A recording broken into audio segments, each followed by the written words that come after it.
Hey everybody, guess what? It's trailer hype day, because today is the day we got the first Marvels trailer. Yes, The Marvels, which was originally supposed to be Captain Marvel 2, save for the fact that Captain Marvel is about as popular as a rusty nail through your foot.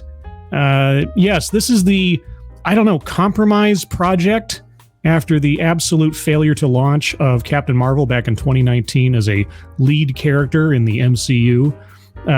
Brie Larson playing Captain Marvel was so ill-received by fans and critics alike over the course of time. Even though the movie itself made a lot of money, there was no hype for her as a character, and certainly not as an actress out on the advertising trail. And so they were planning on making a sequel to Captain Marvel, but they decided to balk a little bit. And they decided to then throw in two characters from two Disney Plus series, both of which, either as characters or as series performance themselves, kind of faltered. But I'll get into that as we go. So what I'm going to do here, I'm not going to play the trailer because there's always copyright issues and things like that, but I'm going to go through different aspects of the trailer so far to see what it is they're trying to rope us in with and what they're trying to tell us about this movie. Now, if you'd like to watch the full trailer in its entirety, sure, redundant, Department of Redundancy. Link is in the description. But let's walk through it, shall we? So first off, we start off with looks like a very Star Trek space station. As soon as I saw it, I thought, is this Picard Season 3? But no, it is the Saber space station. I can't remember if it was Saber or Sword that was featured in WandaVision. Yes, and keep in mind, this movie is a sequel not so much to Captain Marvel, although a little bit, but also a sequel to WandaVision and the Miss Marvel TV shows on Disney+. The first of which a lot of people watched, the second of which not a lot of people watched, both of which contain characters that you probably don't know much about or care much about, but they're now co-stars with Captain Marvel, who had her own movie back in 2019. Anyway, moving forward, at the Saber space station, there's Nick Fury on a set that looks like something out of a Sci-Fi Channel TV series or movie. And no offense to Sci-Fi Channel, they've put out some good stuff in the past, but this movie's budget is, at minimum, and I emphasize at minimum, $175 million. But this movie has gone through a number of reshoots and reschedulings, because this movie was originally meant to come out in November of 2022. Now it's going to come out in November of 2023, and I'm not even sure that was the first postponement. But it was originally announced to be a 2022 release, so it was supposed to come out before Ant-Man and the Wasp, but now it's coming out decidedly after these premier other movies. But anyway, so yeah, Nick Fury's on the space station in a decidedly green screen territory, and he's asking where Monica Rambeau is going. Now, who is Monica Rambeau? Well, Monica Rambeau was a character, at least for the sake of the MCU, in the WandaVision television show. She's played by Teyonah Parris. And in that show, if you watched WandaVision all the way through, you discovered that Monica Rambeau is an apologist for a supervillain. Because as much as they wanted to weirdly try to make Wanda Maximoff a sympathetic character in that series, no, she was a heartless supervillain. And Monica Rambeau ran cover for her on some kind of weird morality scale by the end of WandaVision. But then you'd have to have watched WandaVision to know that Monica Rambeau is a character in the Marvel Universe. And if you did watch WandaVision, it's been a couple of years now, and you would be forgiven for forgetting about her. So, as with Miss Marvel, I'm sure there's going to be plenty of ham-handed exposition to tell the audience watching this movie who Monica Rambeau is and how she fits into the whole picture. Anyway, Fury on the space station is calling for Monica Rambeau and asking her, what is she doing? What is Monica Rambeau doing? And here she is, off in the distance, this little glint in the sunlight. And Monica Rambeau is in a spacesuit, and she's floating towards what she says is something like a a hyper jump point or something. I don't know. But it's this big blue anomaly off in space. Off in space that is at least visible from the space station, except when it's not visible from the space station, because here's the window. Where's the anomaly? I don't know. I guess it's out there somewhere. Anyway, she approaches this anomaly, this hyperspace jump point or something. There's one here. There's something over here on the other side of the frame. And she touches the hyperspace anomaly, and suddenly there's an explosion of energy. And the person in the spacesuit is thrown backwards, back towards the space station. And look at the not hyperspace anomaly blue thing off in space that isn't there anymore. Remember, this is the trailer. This is meant to advertise to us and get us excited for this movie. And just in the first few frames, I'm spotting some inconsistencies in storytelling, visual storytelling at least. Anyway, the scream we hear coming from the spacesuit is decidedly not the voice we were hearing earlier, and is instead Kamala Khan. Kamala Khan, played by Iman Vellani. I hope I'm saying that correctly. Yes, this is Miss Marvel from the Miss Marvel Disney Plus TV series, which you probably did not watch. If what we know about the audience numbers for that series, most people didn't. I gave the first episode a shot, but I instantly lost interest because the writing, the characterization, the events, the whole shebang of it felt very teenage Nickelodeon fare. And I completely, by the end of the episode, I'd forgotten what had happened. I had no interest in the characters. Nothing compelled me to watch anything beyond that. I know the gist of the character from the comic books, but of course the comic books don't really apply here because Marvel decided to change her powers because, at least the rumor is, I don't know if this has been officiated, her powers are far too similar to those of Mr. Fantastic from the Fantastic Four, so they changed her powers to be these sort of energy crystal power things. It's a little bizarre. Anyway, so Monica Rambeau has been replaced with Kamala Khan. Somehow, some way. And Kamala Khan, finding herself suddenly in a spacesuit out in space, floating in the middle of nowhere, is like, hey, Nick Fury, is this an Avengers test?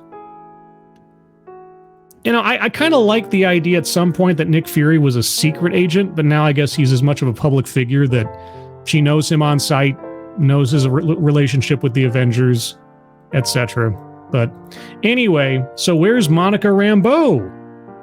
Nick Fury asks. Well, then we cut to a giant hole in space, I guess, and Monica Rambeau rockets out of this hole in space in this little energy field thing onto a mysterious moon-like planet, and she hits the Earth, such as it is, which is just a soundstage with green screen. And then she's attacked by what I can only assume to be Kree soldiers, based on their headgear, and that some of them have blue skin, because I know a little bit about the comic books. And so we get the idea that, uh-oh, something's gone wrong. And then we cut to some girl's bedroom, which is Kamala Khan's bedroom. And I only know this from the internet. This scene was one that was at the end of the Miss Marvel TV series as a sort of teaser for the Marvels movie. And who has landed in Kamala Khan's bedroom? Why, it's Carol Danvers, Captain Marvel. And Captain Marvel is bewildered as to where she is, how she got there, what she's doing there. So we already have sort of a, I don't know, Freaky Friday kind of thing going on with people switching places, physically switching places. And so we get into the Marvel logo. Studios Marvel? I thought I'd got Studios Marvel. I thought it was Marvel Studios. Maybe this is the international trailer? I don't know. Anyway, either way, it's the same thing. Or Marvel Studios. Oh, is that the joke? Is that the joke that the parts of the logo are being switched through the energy thing. Oh, I get it now. I'm dense. I'm so dense. Isn't that clever? For a second, I thought it was something else. Anyway, so we get a very, at least for a trailer, it felt like a very long establishing B-roll shot of the city. And then we are at Kamala Khan's house. I'm assuming this is the same set, or at least the same design from the TV show. I didn't pay that much attention to it. And at Kamala Khan's house, we have Nick Fury and Monica Rambeau returned to Earth. So this is sometime after the incidents we saw earlier. And Monica Rambeau is wearing her, I guess this is her superhero outfit. This is the closest that so far we've seen in the trailer, at least, of her wearing her Photon outfit. That's her code name in the Marvel Universe, at least in this iteration, I assume. And Kamala Khan is so excited to see them, and she's wearing her superhero outfit. And this guy, I don't know who this guy is, but he's not even interested in what's going on at the front door. He's just sitting there. But okay, she's very excited to see Nick Fury, and they're like bemused, as I suppose they would be. And I can only assume the background here is also green screen. This trailer looks very cheap. And I only mean cheap in relation to, again, the budget of at least, and it's likely much more at this point after all the delays and reshoots that we've been hearing about, at least $175 million was spent on this. So anyway, we cut to a scene where there's like a family meeting going on, and there's destruction all over the place. There's stuff on the floor. This pillar's been damaged. Kamala Khan is holding some high-tech, looks like Tony Stark tech type tablet or something. And also notice that Kamala Khan is dressed in flannel and jeans. Let's just keep that in mind.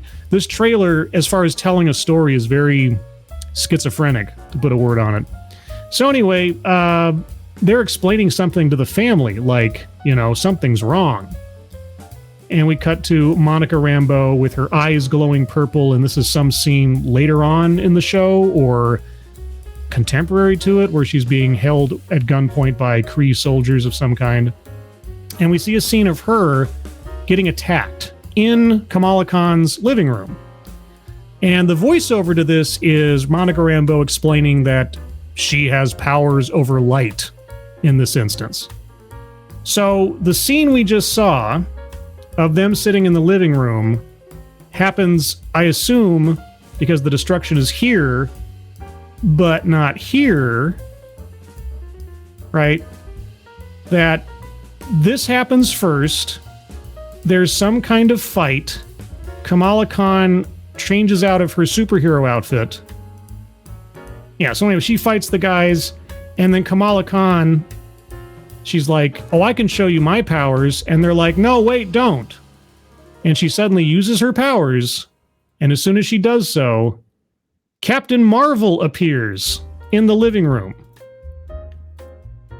So the process is, if one of them uses their powers, then one of the other ones switches locations with them. Is that it?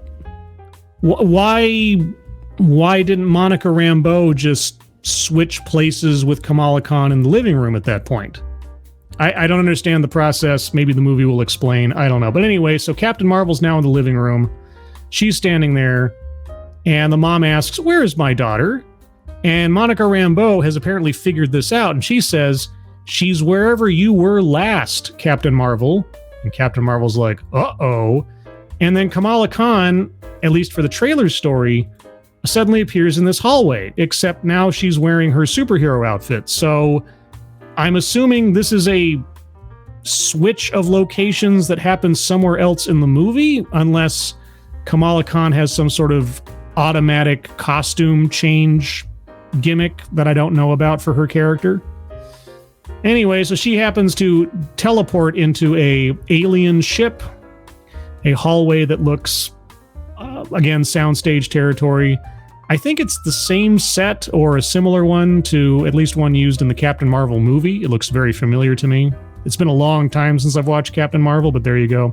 She lands next to the cat character. I don't remember the cat character's name. All I know is that this cat is the person, and I'm going to say person because it's not really a cat, that took Nick Fury's eyeball.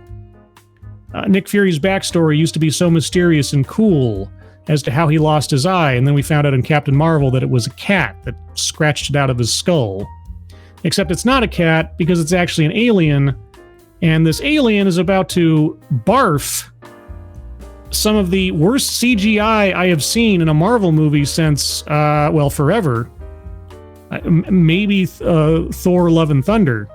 But the CGI looks like something out of 2007. And so the cat barfs out its tentacles, and it captures and grabs and I guess kills or squeezes to passing out. Not sure what this movie is rated yet. We'll find that out momentarily. And then it retracts its tentacles. Now, the actress playing Kamala Khan, Iman Vellani, she's actually very fun to watch. She's very energetic. Her reaction here to seeing these tentacles is she's horrified. She's disgusted. It's kind of funny, but I can't help but notice the eye line. Where is the actress looking in relation to the actual CGI character? Her eye line is off stage somewhere. It's somewhere over here, whereas the cat is right here. I know I'm nitpicking, but this is, again, a $175 million plus production. So at the very least, maybe you could CGI her eyes to be looking at the cat instead of off in here somewhere. I don't know. Anyway, so she's horrified at the cat on November 10th, which is almost exactly a year to the day when this movie was supposed to have come out the first time on November 11th, 2022. And then we get some, I don't know, glamour shots of our heroes in their jump chairs on a spaceship. We get some shots of, I'm assuming, an alien city that looks like something that's off the French Riviera or something. I don't know. Teaming up. But are they, though? And then we see Monica Rambeau in an updated superhero outfit. She's got her plastic version on now with her molded logo, or I guess that's her symbol. I suppose she's Photon. And she's shooting her powers. We get a fight sequence with Miss Marvel doing some Daredevil Netflix hallway acrobatics off a wall and punching and wrestling and doing some Black Widow type jujitsu on somebody. And because that's the kind of combat technique and prowess I associate with a teenage girl from New York who's never been a superhero before and has no formal training. But, you know, whatever. It works. And then we get some scenes of some kind of alien culture, religion, or cult. I'm not quite sure. We have some kind of either robot or fish type alien back here in the background. We have some very colorful. They're doing a dance number, which I'm sure is going to be great. Captain Marvel is disguising herself as one of the cultists or adherents or society members. Don't know. And there's some guy chilling in the background with his sunglasses on because, you know, why not? And there's some more sunglasses. That's Monica Rambeau, I guess. Yeah, so more dance number. We have Monica Rambeau down here with, I'm assuming that's an out-of-costume Captain Marvel, but I can't tell. It looks very colorful, very, gently alien. Changes everything, changes everyone. And then we have Monica Rambeau falling through the sky in what looks like to be her outfit that she was at the door with Nick Fury. Except she's now going to catch Miss Marvel, who's in the same clothes she was wearing when she was in the family meeting. So there's some connection between those chain of events chronologically in the story, I'm assuming, where she's both, Monica Rambeau's fighting some Kree soldiers and then also rescuing Kamala Khan from falling through the air. I don't know. Nick Fury is back on the spaceship saying shields up against some incoming threat. I'm assuming it's going to be the Kree, but who knows? Then we see some I don't know, warriors of virtue or something. Don't know, some gossamer type costumed individuals with swords and masks. Then we see a whole bunch of cats running down a staircase. I'm also assuming these are contemporaries or similar species, or perhaps the children of our tentacle cat from earlier. And then we see what I have to assume is the main villain of the piece, because she comes up later in the trailer in just a few seconds. This lady here with the hammer, who I'm assuming, again, because of all the surroundings, that she is Kree or has been recruited by the Kree, or maybe she was a former co-worker of Captain Marvel. It's difficult to say. If somebody recognizes this, I don't recognize her offhand, and I haven't done so much research as to know who she's supposed to play, but she's probably the villain. She's a girl boss too. And then we have our, glamour shot team up where we have Miss Marvel in her updated outfit, Photon in her updated outfit, and Captain Marvel in her updated outfit, which actually has sleeves to completion. And Captain Marvel is holding some kind of staff or perhaps a hammer. Anyway, they're all teaming up to attack Hammer Lady, who doesn't have her hammer. So I'm assuming Captain Marvel stole it from her. Does that look like the same actress that plays Miss Marvel? The CGI in this, it had to have been made under the same regime as Victoria Alonso, and the quality of CGI, quality control that was taking place during Thor: Love and Thunder and so on. But anyway, questionable CGI is sort of the standard here. And then Monica Rambeau is about to shoot her power at it because she's traded places with Miss Marvel because they're both using their powers at the same time. And I gotta say, that face that's in that sort of like cloud of CGI there, it really reminds me of the face of that kid in Thor: Love and Thunder. I don't know. Anyway, so Miss Marvel's about to shoot her powers. She switches places with Monica Rambeau. Monica Rambeau shoots her powers. And then Miss Marvel is traded places with Monica Rambeau as shooting her powers.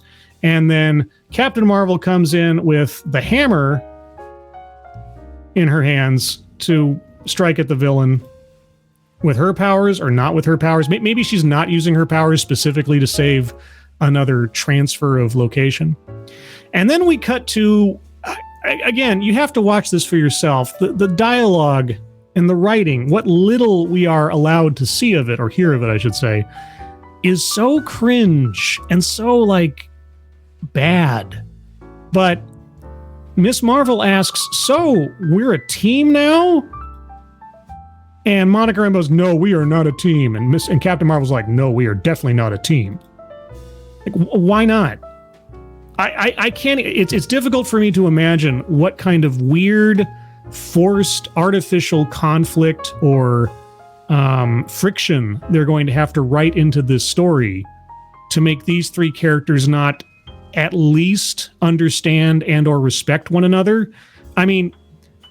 Monica Rambeau is the daughter of Captain Marvel's best friend, right? Okay, Miss Marvel is a total Avengers nerd and the biggest fan of Captain Marvel ever. That's part of her character. She's the biggest Captain Marvel fan ever. But somehow, neither of these three people can find common ground to work together in a situation where they are inexorably linked to one another through the use of their powers and then instantaneous transportation one to another. Okay, if you say so. Anyway, that's The Marvels. And it's coming in November. Let me find it here. November of 2023. This film is not yet rated. So I'm assuming it's going to be at worst PG-13. But it's interesting that hasn't already been established. Probably because they're still editing the thing and haven't come up with a final cut to submit to the MPAA. So it's this looks like an absolute hot mess. I don't have any plans on seeing it, but it's just one more example of watching Marvel descend into the absolute pit of quality and underwhelming hype. And it's really sad. It's really sad. All of these characters, conceivably, could have been real draws to such a movie if anything had been done to establish them in the first place as characters you wanted to see more of. No one has been clamoring for more Captain Marvel since 2019. No one has been clamoring for more Monica Rambeau since WandaVision. And hardly anyone, except for the most die-hard fans, I suppose, have been saying, oh boy, when do we get more Miss Marvel? And yet we're going to put all three of these characters into a full-length cinematic feature costing over $175 million, with fingers crossed that at least makes back what we spent on it. That's what I'm assuming the executives at the Marvel Studios are thinking right now. At least get back in what we spent.